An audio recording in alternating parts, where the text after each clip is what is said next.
थोड़ा थोड़ा डिफरेंसेस होते हैं, आइडियोलॉजी, ओपिनियन होते हैं, मगर अपना बात रखा। और सर, मैं भी कुछ तर्क के साथ अपने पार्टी की ओर से इस महान सदन में अपना बात रखना चाहता हूं। ओरिजिनली सर 389 मेंबर्स चुने गए थे संविधान सभा के लिए, और बाद में जाकर के पार्टीशन के बाद मुस्लिम लीग के बाकी मेंबर्स सब विड्रॉ हो गए, तो रह गए थे 299 मेंबर्स। और 299 मेंबर्स ने टोटल उसमें 15 महिलाएं और 8 मेजर कमिटियां और 13 माइनर कमिटियां गठन करके 2 साल 11 महीने 18 दिन, कुल मिलाकर के 11 सेशंस और 165 दिन काम करके ये महान संविधान का रचना हुई। इसमें संविधान का रचना करते समय हम लोग को ये भी रखना चाहिए कि कुछ ऐसे सिंबल्स, कुछ ऐसा प्रतीक जिसका संविधान में, संविधान की किताब में और बाद में हमारा देश का चिन्ह में उभर के सबके सामने में आए हैं। मैं सबसे पहले तो हमारा देश का महान जो इतिहास है उसके बारे में सिर्फ इसी चीज़ का जिक्र करना चाहता हूँ। दुनिया का सबसे महान सम्राट में से एक अशोक सम्राट के जो अशोक स्तंभ है उस पे आधारित जो सारनाथ में बनी है, जो ओरिजिनली सारनाथ में था, बाद में जाकर के उसको सांची के स्तूपा कहा जाता है मध्य प्रदेश में। वहाँ अभी भी जाके देख के आ सकते हैं। मैं आज से 6 दिन पहले सांची खुद जाकर के दर्शन करके आए हैं। और जो हमारा तिरंगा झंडा में 3 कलर है, सबको मालूम है। बीच में सफ़ेद कलर के बीच में जो धर्म चक्र है, हमारा जो धर्म चक्र का नीला रंग होने का कारण, वो भी हमको सबको मालूम है, मैं फिर भी जिक्र कर रहा हूं। उसको व्हील ऑफ लॉ, विधि का चक्र कहा जाता है, क्योंकि नीला रंग दर्शाता है आकाश, महासागर और सार्वभौमिक सत्य को दर्शाता है। यही कारण है कि राष्ट्रीय ध्वज के सफेद पट्टी के बीच में नीले रंग का अशोक चक्र स्थित होता है। वही उसमें बनी जो 24 तीलियां बनी है, वो है मनुष्य के 24 गुणों को दर्शाती है। ये सिंबल, क्योंकि हम इस महान देश का संविधान के बारे में जब चर्चा कर रहे हैं, तो उस संविधान का प्रेरणा कहाँ से मिला वो भी हमको नहीं भूलना चाहिए।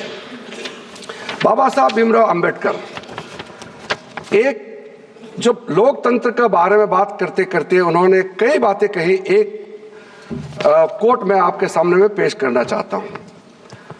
बाबा साहब ने कहा था, the institution where there are many rules for motions, resolutions, quorum, voting and counting of votes, Lord Buddha got this inspiration from the political systems of that time. उन्होंने मॉन्क का यूनियन को पार्लियामेंट ऑफ इंडिया से compare किया। और sir, बाबा साहब ने जब अपना संविधान का रचना का ड्राफ्ट करने का शुरू किया, उसमें कई कोट्स है। मैं कुछ देर में कुछ कोट्स को आपके सामने में पेश करना चाहूँगा। फिलहाल सर, कॉन्स्टिट्यूशन स्पिरिट, जिस स्पिरिट से हम आज तक 75 वर्ष पूरा हो गए हैं, उसमें लिखा हुआ जो शब्द होते हैं, उसके अलावा संविधान का जो स्पिरिट है उसको भी हमने कैसे मानते हुए आगे चलने का काम किया है। मैं फक्र महसूस करता हूं, प्रधानमंत्री मोदी जी का जब कार्यकाल शुरू हुआ, उसने संविधान को उसी स्पिरिट को मानते हुए अपना सरकार का मंत्र को इस देश का सामने में रखा। और वो मंत्र है सबका साथ, सबका विकास, सबका विश्वास और सबका प्रयास। इस चीज को लेकर के हम सब भी फक्र महसूस करते हैं कि संविधान के स्पिरिट के अनुसार ही 75 वर्ष पूरा होने पर संविधान का एडॉप्शन को इस वक्त हमारा देश का राष्ट्रपति एक महिला और एक आदिवासी है, जिसको इस देश का महामहिम राष्ट्रपति का पद पर आसीन होने का मौका मिला है। मैं जब बाबा साहब अंबेडकर को कोट करता हूं तो मैं ये मानता हूं कि ये मैं एक अधिकार के रूप में कोट नहीं कर रहा हूं, मैं दायित्व के हिसाब से मैं बोल रहा हूं। क्योंकि अगर बाबा साहब अंबेडकर का वो स्पिरिट संविधान में नहीं होते तो मैं भी आज इस महान सदन में कभी भी नहीं होते। मैं एक ऐसे क्षेत्र से आया हूं, मैंने एरोप्लेन पहले देखा है, गाड़ी बाद में देखा है, क्योंकि मैं सांसद बनने के बाद ही गाड़ी का रास्ता बनाना शुरू हुआ। हमारा प्रदेश में कई गांव में 7-7, 8-8 दिन हम लोग पैदल चलते थे। और जब मैं आदरणीय प्रधानमंत्री जी ने मुझे उस जगह में बैठने का मौका दिया जिस पद पर बाबा साहब भीमराव अंबेडकर बैठे थे, जब मैं इस देश का कानून मंत्री बना, मैंने सबसे पहले उस कानून मंत्री के पद में बैठने से पहले ये समझने का कोशिश किया कि बाबा साहब अंबेडकर क्या चाहते थे, क्या क्या चीज और उसके सोच मन में था जो नहीं कर पाए, और उसने अपना कार्य पूरा करने से पहले क्या क्या चीज उन्होंने आरंभ किया। वो सुबह मैं कानून मंत्री के पद पर जाने से पहले सबसे पहले मेरा मन में यह आया कि बाबा साहब भीमराव अंबेडकर इस देश का पहला कानून मंत्री तो बना, लेकिन उन्होंने इस्तीफा क्यों दिया, इसका चर्चा लोगों के सामने में अक्सर नहीं होते हैं।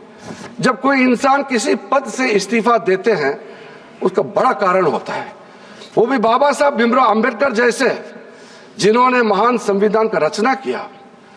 इसको हम आर्किटेक्ट ऑफ इंडियन कॉन्स्टिट्यूशन के नाम से जाने जाते हैं, और इतने कम समय में कानून मंत्री के पद से क्यों इस्तीफा दिया। तो मैंने ढूंढ करके वो पत्र जो बाबा साहब भीमराव अंबेडकर ने पंडित नेहरू जी को लिखा, जो प्रधानमंत्री थे, उस पत्र को मैंने पढ़ा है। अब मैं पत्र को, लंबा पत्र है, पूरा जिक्र नहीं करना चाहूंगा, और उसके पत्र में 1 पॉइंट से 2 पॉइंट से वो भी मैं कुछ देर में मैं जिक्र करूंगा। अभी मैं सबसे पहले इस बात से मैं शुरू करूंगा, करते हैं इस देश का नागरिक होने का, क्योंकि हर देश का संविधान दुनिया का सबसे बड़ा संविधान ही नहीं, दुनिया का सबसे खूबसूरत संविधान भी है। उस संविधान में सब कुछ है। मैंने बीते सालों में दुनिया का कई संविधानों का भी मैंने परखने का कोशिश किया है, प्रावधानों का भी, और हमारा संविधान का प्रावधानों को भी मैंने बारीकी से देखा है। इसलिए मैं कह सकता हूं इसमें पार्टी, उस पार्टी, इस पार्टी का सवाल नहीं है। हम सब भारतीय हैं और इस संविधान को लेकर के हम लोग गौरव महसूस करते हैं। इसमें बाकी का तो छोड़ दीजिए, मैं 1-2 जो आर्टिकल का स्पिरिट को, मैं जिस स्पिरिट को जिक्र किया था सबसे पहले, उसको यह अंगीकृत किया गया था आर्टिकल 15। आर्टिकल 15 में किसी भारतीय को, चाहे कोई धर्म का हो, कोई जात का हो, बच्चा हो, बूढ़ा हो, औरत हो, मर्द हो, कोई सवाल नहीं, हर एक भारतीय को बराबर का दर्जा देने का सबसे पहले आर्टिकल 15 में जिक्र किया गया है। फिर उसके बाद आर्टिकल 16 में, अनुच्छेद 16 में सबको बराबरी का मौका देने का, इक्वालिटी इन अपॉर्चुनिटी, इसका भी वहां मेंशन किया गया है। फिर माइनॉरिटी का हम लोग बात करते हैं। मैं खुद एक माइनॉरिटी कम्युनिटी से आता हूं, और आर्टिकल 25 में बाकी सब हिंदू हो या कोई भी, हमारे 6 माइनॉरिटी कम्युनिटी है, हिंदू को मिला के 7 है, सबको अपना धर्म मानने का, प्रैक्टिस करने का और दूसरा को बताने का आजादी संविधान ने दिया गया है। आर्टिकल 29 में माइनॉरिटी का इंटरेस्ट को प्रोटेक्शन के लिए भी प्रावधान दिया गया है। फिर आर्टिकल 30 में लिंग्विस्टिक माइनॉरिटीज का राइट्स के बारे में भी पूरा जिक्र किया गया है। अध्यक्ष महोदय, कुछ कंपेयर करना हमको जरूरी इसलिए है कि जो हमने किया इस देश में, चाहे कांग्रेस का सरकार हो चाहे हमारे सरकार हो, सबने अपने अपने तरीके से काम किया है। जो माइनॉरिटी कमीशन यहां बनाया गया है उसका नाम है national commission of minorities act. मैंने चेक किया है, किसी दूसरे राष्ट्र में ऐसा कमीशन अलग से नहीं बनाया गया है। हमारे देश में जितना माइनॉरिटी कम्युनिटीज है, चाहे वो मुस्लिम हो, सिख हो, ईसाई हो, बौद्ध हो, पारसी हो, जैन हो, सबके लिए लीगल प्रोटेक्शन ही नहीं, उसके लिए एफर्मेटिव एक्शंस का जो प्रावधान है वो भी दूसरे देशों का तुलना में कई अधिक प्रावधान हमारे देश में रखा गया है। कई काम कांग्रेस ने भी किया है माइनॉरिटीज के लिए, मैं उसका नकारना नहीं चाहता हूं। मैं जो कह रहा हूं वो देश के प्रति हम लोग का जो एक सोच रखना चाहिए उसी लिहाज से मैं कह रहा हूं। कई कानून है, पूरा मैं बोलना नहीं चाहता हूं। Indian Christian marriage act, Muslim women protection of rights on marriage act 2019, Dargah Khwaja Sahib act 1955, Anand marriage act 1999, Parsi marriage act, divorce act 1936, Jain succession act 1928।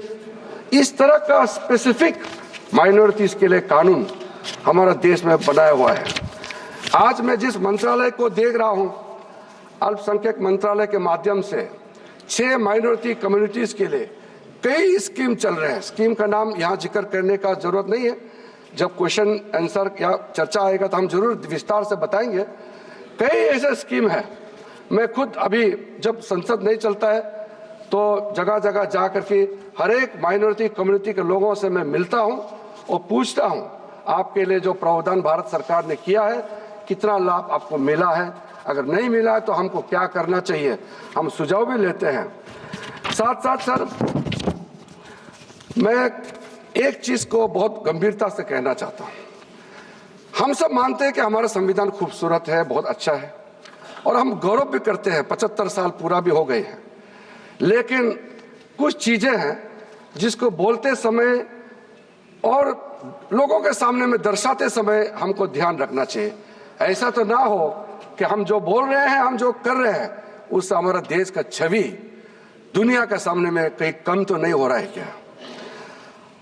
आप सोच के देखिए, हम जब से आजादी प्राप्त हुई तब से वोटिंग राइट से लेकर के जो प्रावधान मैंने गिना है सबके लिए है। आपको पता है अमेरिका में हमारे जो ब्लैक्स जिसको कहते हैं रंग वाला, उनको वोटिंग राइट 1965 में मिला। इसलिए मैं कह रहा हूं ना, वहां उस समय बोलते थे, वही बता रहा, आप ध्यान से नहीं सुना।